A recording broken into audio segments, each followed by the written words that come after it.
Hello, I greet you in the name of the sovereign creator of heaven and earth, the Lord Jesus Christ. I'm continuing with a series of videos that we have prepared dealing with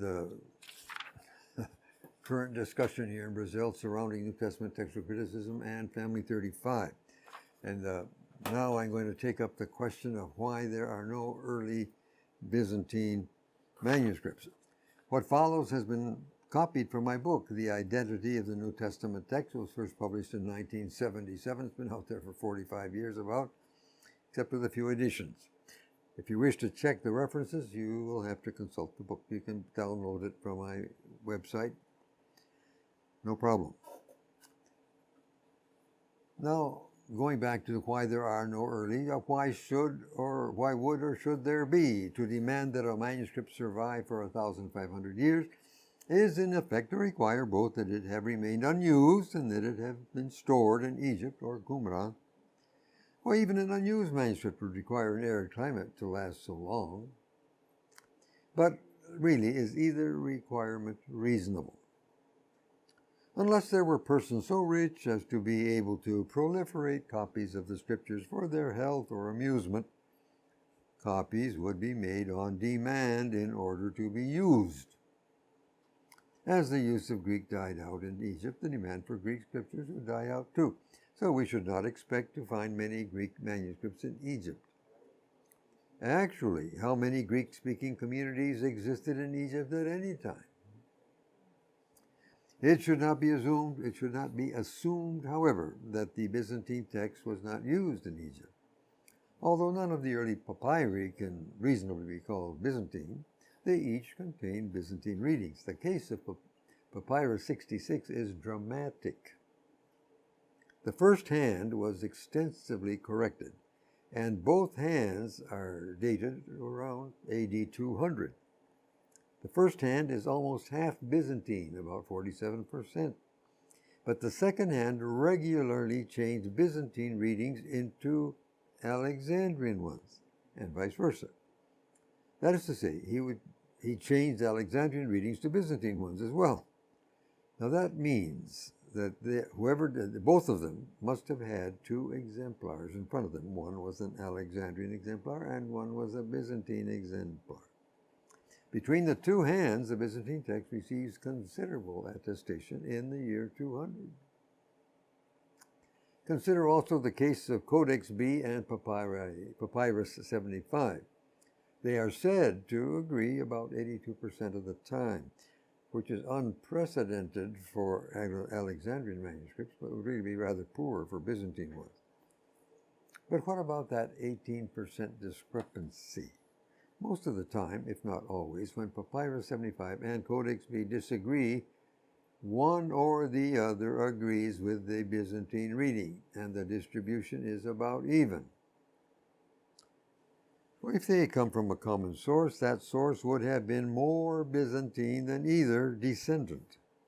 But even the Coptic versions agree with the Byzantine text as often as not. Now I want to talk about orphan children. The study and conclusions of Lake, Blake, and New, already discussed in a prior section of my book, are of special interest here. They looked for evidence of direct genealogy and found virtually none. That was in 3 monasteries, Patmos, Jerusalem, and Sinai. I repeat now their conclusion, quote, "The manuscripts which we have are almost all orphan children without brothers or sisters.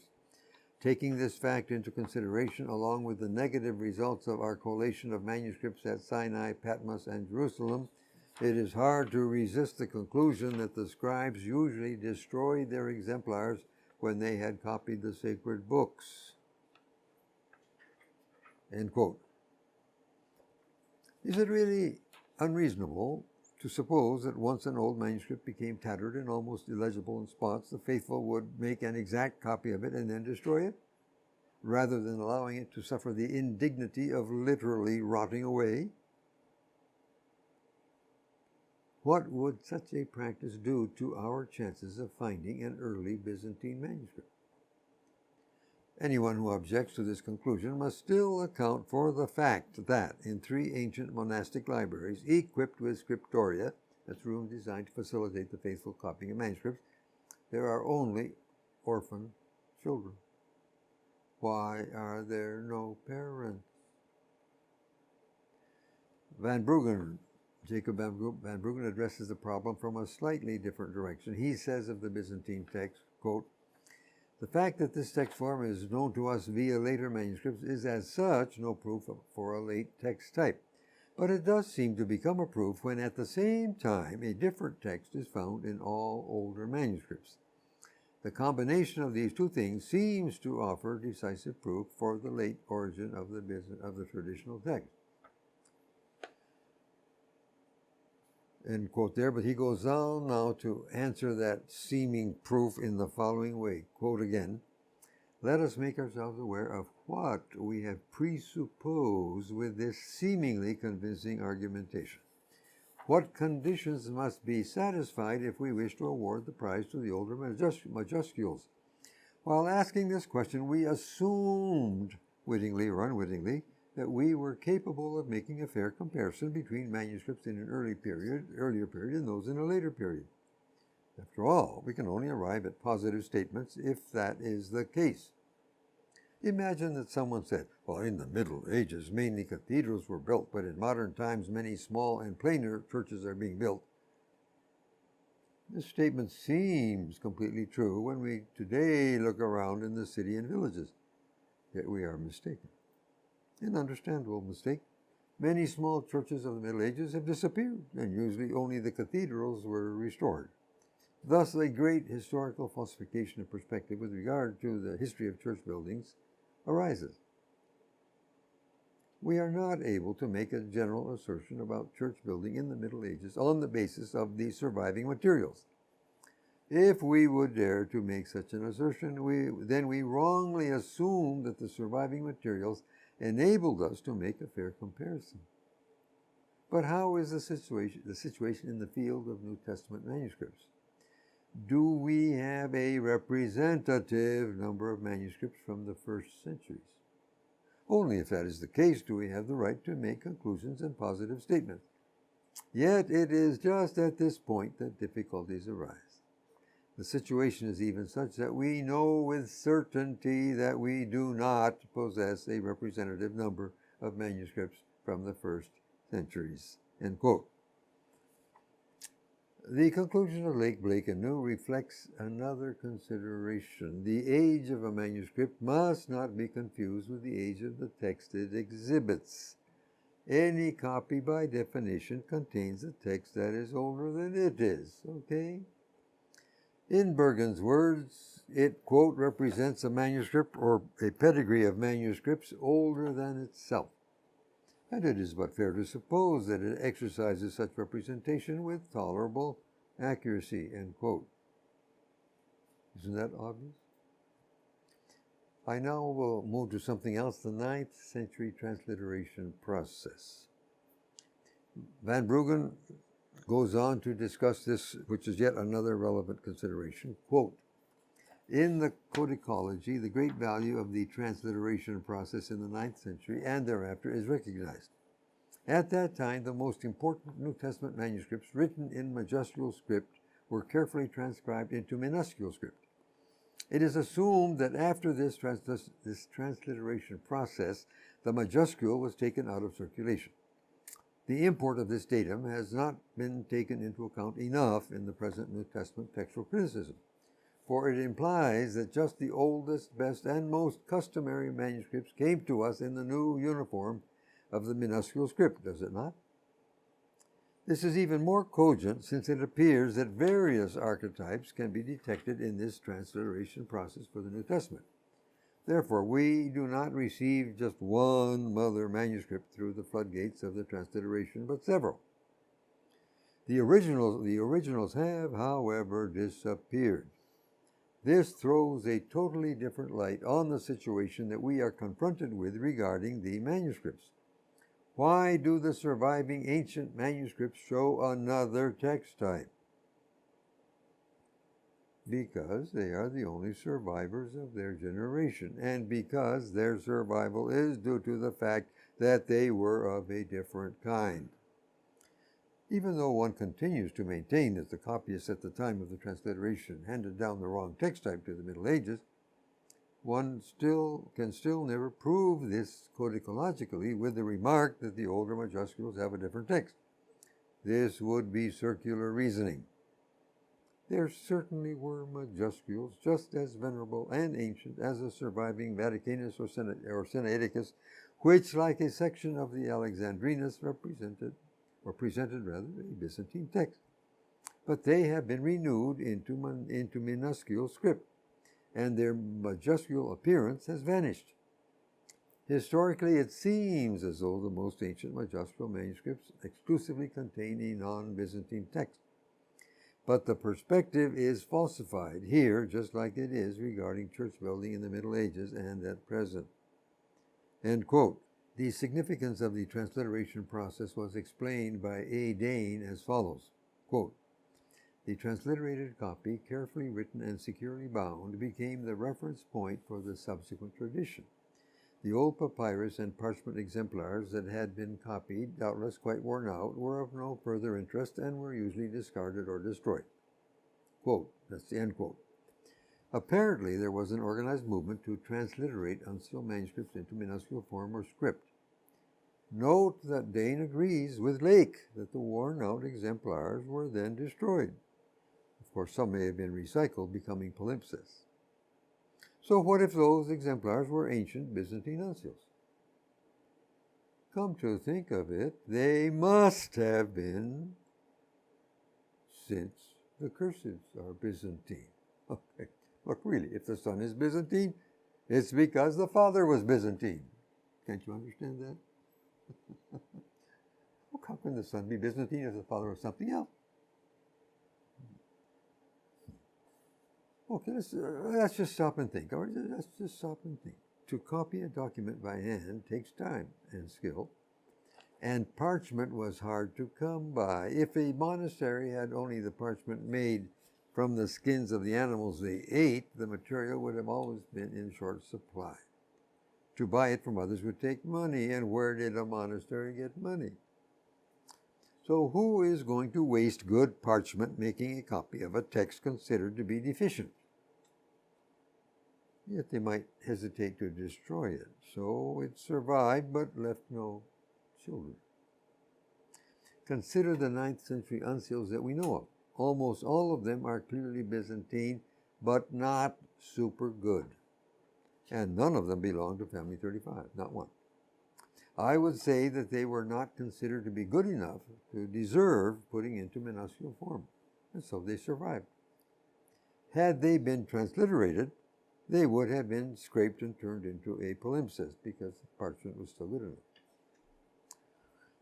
C.H. Roberts comments upon a practice of early Christians that would have had a similar effect. Quote, "It was a Jewish habit both to preserve manuscripts by placing them in jars and also to dispose of defective, worn-out, or heretical scriptures by burying them near a cemetery, not to preserve them, but because anything that might contain the name of God might not be destroyed." It certainly looks as if this institution of a morgue for sacred but unwanted manuscripts was taken over from Judaism by the early church. End quote. Note that the effect of this practice in any but an arid climate would be the decomposition of the manuscripts. If Byzantine exemplars, worn out through use, were disposed of in this way, that is, buried in the cemetery, they would certainly perish. The weather would rot. All of this reduces our chances of finding really ancient Byzantine manuscripts.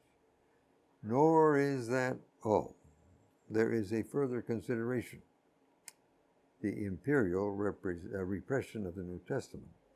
I now quote again from Van Bruggen. "It is historically certain that the text of the New Testament endured a very hard time in the first centuries. Many good and official editions of the text were confiscated and destroyed by the authorities during the time of the persecutions." You can see more about that in Eusebius and his ecclesiastical history. Volume 8, Section 2, 1.4. Also, Scrivener talks about it. Roberts, we've mentioned it already, refers to, quote, the regular acquisition and destruction of books by the authorities at times of persecution so often recorded in the Martyr Acts, end quote. Such official activity seems to have come to a climax in Diocletian's, he was the emperor, Diocletian's campaign to destroy the New Testament manuscripts around AD 300. If there was any trauma in the history of the normal transmission of the text, this was it. The more so since the campaign evidently centered upon the Aegean area, which is exactly where the church was strongest and where there were most manuscripts. Many manuscripts were found or betrayed and burned, but others must have escaped. That many Christians would have spared no effort to hide and preserve their copies of the Scriptures is demonstrated by their attitude toward those who gave up their manuscripts. The Donatist schism that immediately followed Diocletian's campaign partly hinged on the question of punishment for those who had given up manuscripts. The Christians whose entire devotion to the Scriptures was thus demonstrated would also be just the ones that would be most careful about the pedigree of their own manuscripts.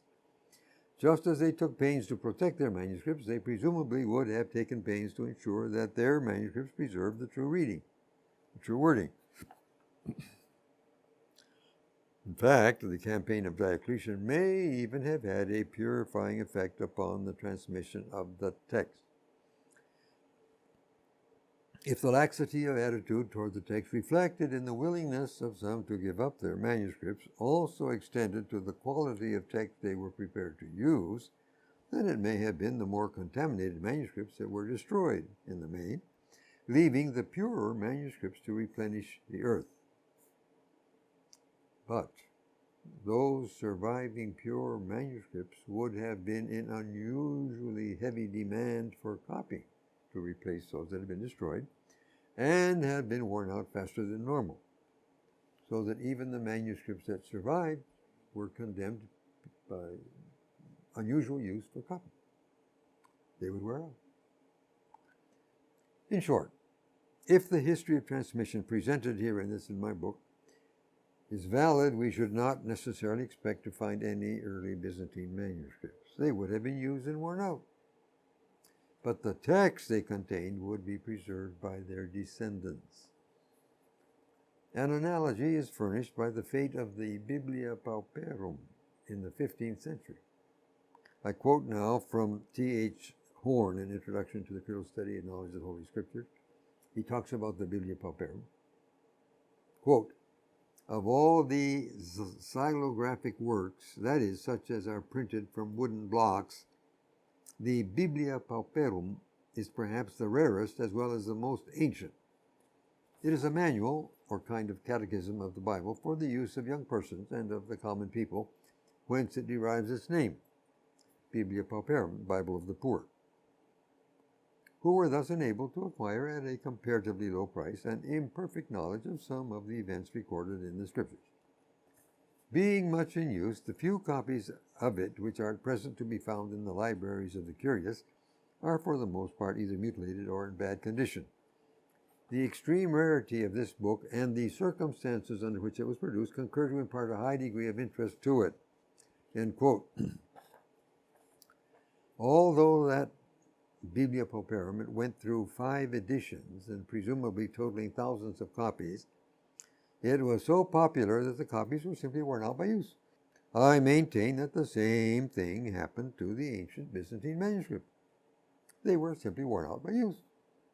Adding to all this, a discussion of the quality of the earliest manuscripts in the prior section of my book, in the following video in this series. Early age in a manuscript might well arouse our suspicions. Why did it survive? To conclude, the only surviving edifices in Egypt that are 4,000 years old are the pyramids. Will anyone be so ridiculous as to argue that a pyramid was the only type of structure used in Egypt at that time, because it's the only one that we still have? How many Egyptians at that time lived in pyramids? Well, Absolutely none, because pyramids were only for the dead. But did ordinary people get a pyramid for a tomb? Only a pharaoh could afford one. We can say with total certainty that pyramids are not representative of the totality of structures in Egypt 4,000 years ago, even though they are the only ones that have survived. I would say that it is equally certain that the earliest New Testament manuscripts are not representative of the manuscript situation at the time. Actually, they are the resting place of dead forms of the New Testament text, much like the pyramids. Look, I do not know even the name of any of my great-great-grandfathers, and I have no artifacts that they used, yet I can state with total certainty that they existed. How can I do that? I can do that because I'm here, because I exist. I could not exist without great-great-grandfathers. My body contains some of their genes, their DNA. Just because I did not exist 400 years ago does not mean that none of my ancestors did. Now, is that not perfectly obvious? Is that not perfectly obvious? Strange to relate, the very INTF, that's the Institute for New Testament Textual Research in Münster, Germany, that very INTF that Kurt Aland founded, he who declared that the Byzantine manuscripts were irrelevant to the search for the original text, that same INTF has now published the following, and I quote. This, by the way, comes from Editio Critica Major for Acts. It's page 30 of the English introduction. Quoting from that book, quote, since the Textus Receptus was overcome by the scholarly textual criticism of the 19th century, there is tenacious negative bias against the Byzantine majority text. Wherever well-known older textual witnesses like Vaticanus or Sinaiticus, and even more so in combination with the papyrus, stand against the majority of minuscules, a decision against the majority text was often made easily without seriously considering the quality of the variants in question. Therefore, the editors of the present edition have taken two factors as paramount. First, it is often overlooked that in the vast majority of variant passages, only a few witnesses differ from all the others. As a rule, the popular witnesses from the 4th, 5th centuries, and if extant from even earlier papyri, agree with the majority of all witnesses. This implies that in all these passages, the old age of the majority text is not in doubt. Second, it is necessary to distinguish consistently between a manuscript and the text transmitted in it. Essentiores non deteriores is a principle widely accepted in editing philology, but in New Testament scholarship, it was applied only to a few younger manuscripts featuring similar textual peculiarities as Vaticanus and Sinaiticus. For the reason given above, it is undoubtedly true that the textual tradition as a whole goes back to a very early period, and that the coherent transmission of the majority of all textual witnesses provides a strong argument for, not against, the variant in question. The emphasis in the original. Page 30 of the English introduction of the Editio Critica Major for Acts, that was published in 2017. Well, better late than never. The textual tradition as a whole includes, of necessity, Family 35, or KR, according to von Soden. Furthermore, the Text und Textwort series is now complete for the whole New Testament, except the last half of John. The objective evidence it provides shows clearly, empirically, that Family 35, Soden's KR, is independent of the Byzantine bulk, Soden's KX. Throughout the New Testament, Matthew to Revelation, it follows that it cannot be a revision of that bulk. Anyone who continues to affirm that von Soden's KR was a revision of his KX is either uninformed or perverse. To ignore clear evidence that has been called to your attention and to continue to promote a claim that you know is false is to be perverse. And thus endeth the reading. Thank you for your attention.